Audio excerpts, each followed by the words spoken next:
untuk aplikasi berikut ini bisa digunakan sebagai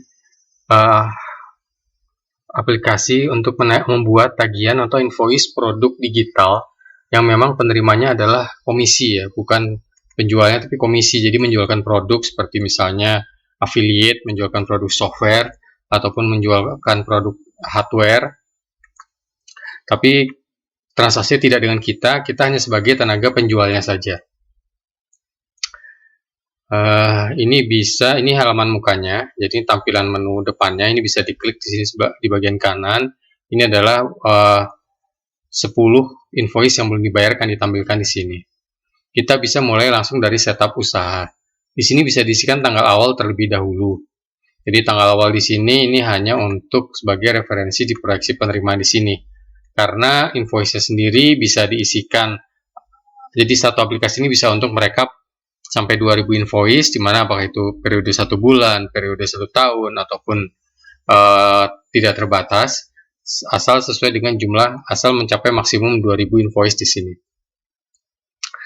Jadi itu adalah tanggal awal diisikan di sini, kemudian ini data usaha, ini untuk sebagai judul atau header di invoice-nya, ini data rekeningnya, ini data tanda tangan di invoice-nya. Setelah itu kita bisa mengisikan produk yang dijualkan. Jadi ada skema komisi, apakah skemanya persentase ataupun rupiah.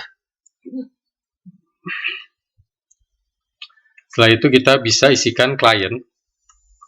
Yang dimaksud klien di sini adalah yang punya produk ya. Yang punya produk yang kita jualkan, bukan pembeli produknya. Jadi kita menagihkan terhadap klien ini. Setelahnya kita bisa mengisikan nomor invoice di sini. Yang dimaksud nomor invoice di sini, ini adalah referensi untuk pembuatan invoice-nya. Bisa diisikan di depan, bisa juga diisikan pada saat akan membuat invoice. Jadi untuk setup tidak rumit, hanya itu saja.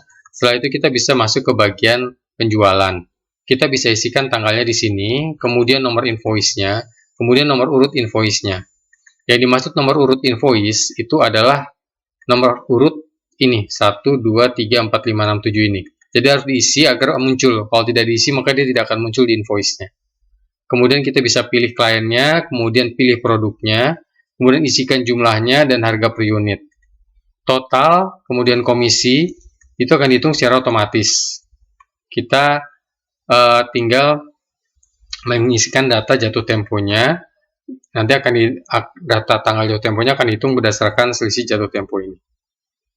Kemudian rekeningnya, tanda tangan, dan keterangan. Kemudian kita bisa masuk ke invoice. Nah, di sini kita bisa melihat,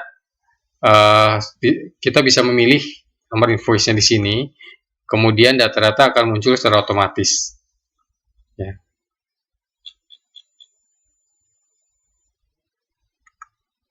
Dan invoice-nya tidak hanya satu model, tapi ada 3 model yang bisa dipilih. Sebenarnya perbedaannya tidak signifikan ya, karena di sini ini menampilkan komisi per unit, persen, dan nilainya. Yang invoice 2 ini menampilkan komisi hanya berdasarkan persennya. Yang ketiga menampilkan komisi hanya berdasarkan rupiahnya. Jadi kalau kamu mau dipilih ya, kalau ini udah kombinasi. Jadi silakan dipilih invoice yang sesuai kebutuhannya. Kemudian ada modul pembayaran. Jadi di sini ada pembayaran 1, pembayaran 2. Ya, jadi bisa diisikan pembayaran di sini untuk bisa dilihat rekapnya di laporan, mana yang sudah lunas, mana yang belum lunas. Jadi bisa dilihat penerimaan baik secara produk, nilai transaksinya berapa dan komisinya berapa. Kemudian rekap pembayaran berdasarkan invoice, kemudian rekap pembayaran berdasarkan kliennya. Jadi satu klien atau yang punya produk mungkin punya lebih dari satu tagihan. Ya. Oke, hanya itu saja. Jadi tidak terlalu rumit karena tujuannya memang untuk mencetak invoice.